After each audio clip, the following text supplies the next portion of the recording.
नमस्कार,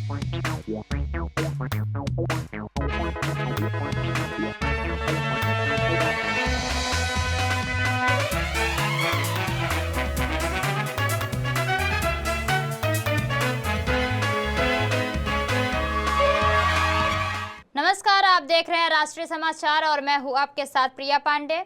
पहले एक नजर हेडलाइंस पर। नीट विवाद में धर्मेंद्र प्रधान का इस्तीफा, देश की सियासत में बड़ा भूचाल। दिल्ली में ट्रैफिक को राहत, मेट्रो सेवाएं हुई पूरी तरह बहाल। स्टारशिप की सफल उड़ान, मंगल मिशन को मिली नई ताकत। सूरत में बाढ़ का कहर, 500 से ज्यादा गाड़ियां पानी में डूबी। मुंबई में कचरा फैलाना अब पड़ेगा भारी, हाई कोर्ट ने दिए सख्त कार्रवाई के निर्देश। नीट यूजी परीक्षा विवाद और देश भर में जारी छात्र आंदोलन के बीच केंद्रीय शिक्षा मंत्री धर्मेंद्र प्रधान ने अपने पद से इस्तीफा दे दिया है। उन्होंने प्रधानमंत्री नरेंद्र मोदी को इस्तीफा भेजने की जानकारी खुद सोशल मीडिया पर साझा की है। धर्मेंद्र प्रधान ने कहा कि उन्होंने इस पूरी स्थिति से और जिम्मेदारी से कभी मुंह नहीं मोड़ा। उनके मुताबिक पेपर लीक की शिकायत सामने आते ही सरकार ने जांच सीबीआई को सौंपी और परीक्षा रद्द की गई। दोबारा परीक्षा भी कराई गई और अगले साल नीट को पूरी तरह सीबीटी मोड में कराने का भी फैसला लिया गया।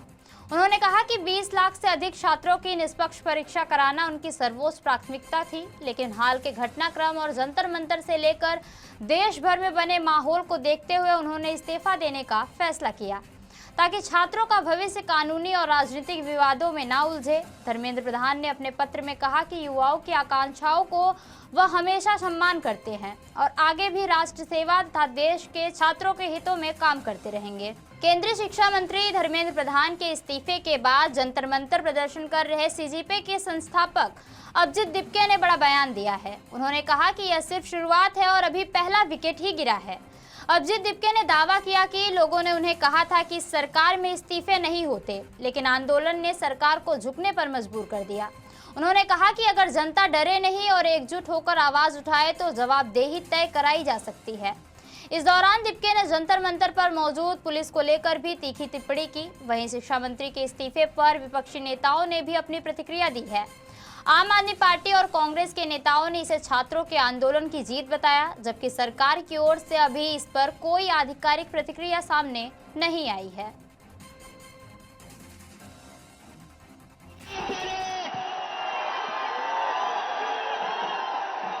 धर्मेंद्र प्रधान ने रिजाइन कर दिया है।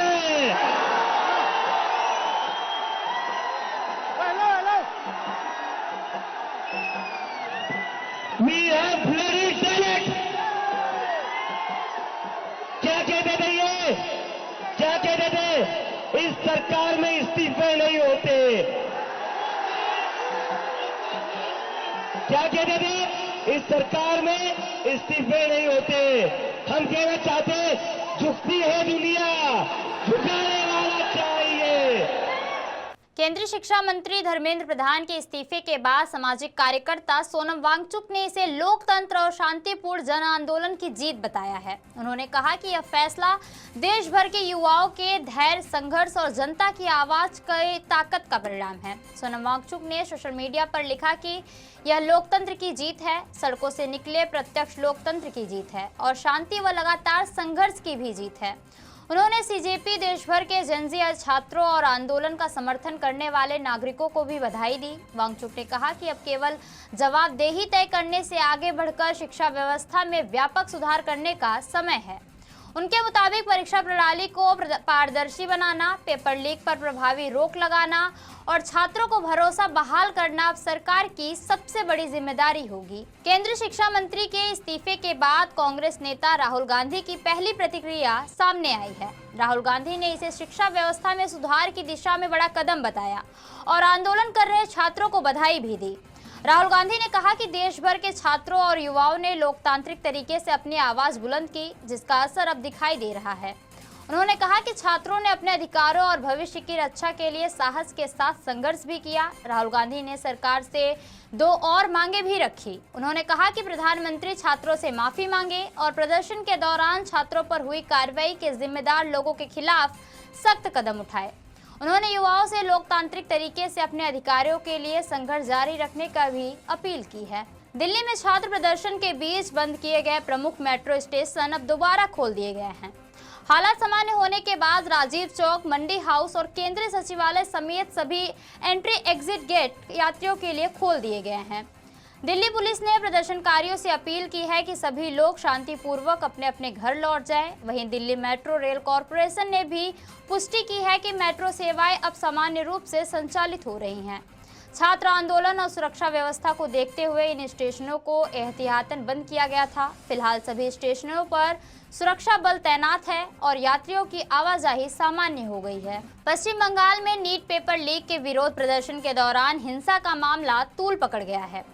कोलकाता में प्रदर्शन के दौरान पुलिसकर्मियों और पत्रकारों पर हुए हमले के बाद मुख्यमंत्री शुभेंदु अधिकारी ने सख्त कार्रवाई के आदेश दिए हैं।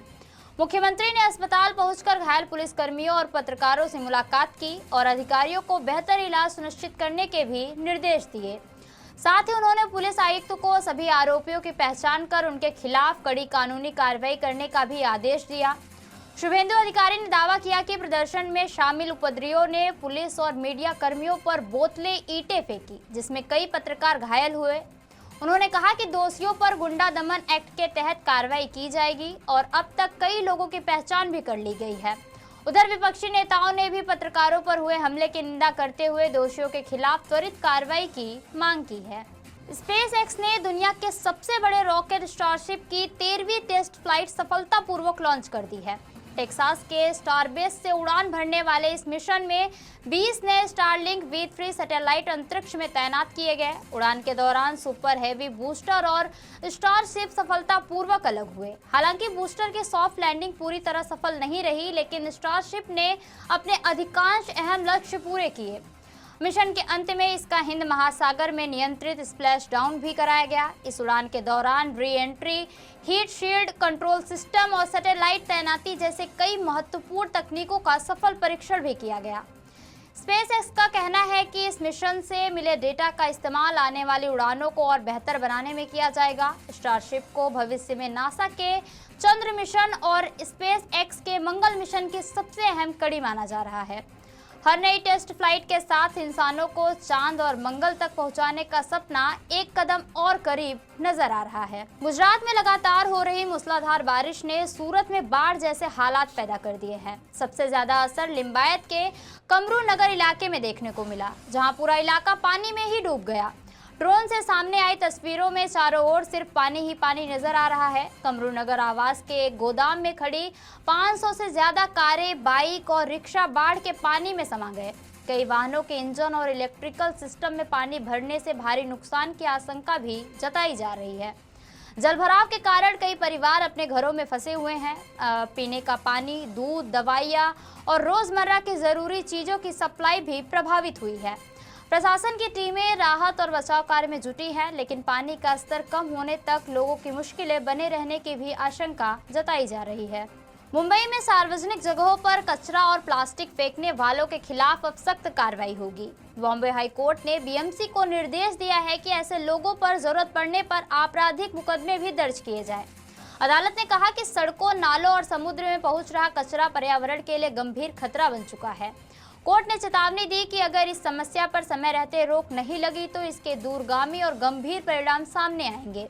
हाईकोर्ट ने बीएमसी को हर वार्ड के लिए स्वच्छता की व्यापक कार्य योजना बनाने, नालों को ढकने और नागरिकों की शिकायतों के त्वरित समाधान के वार्ड स्तर पर व्यवस्था विकसित करने के भी निर्देश दिए हैं।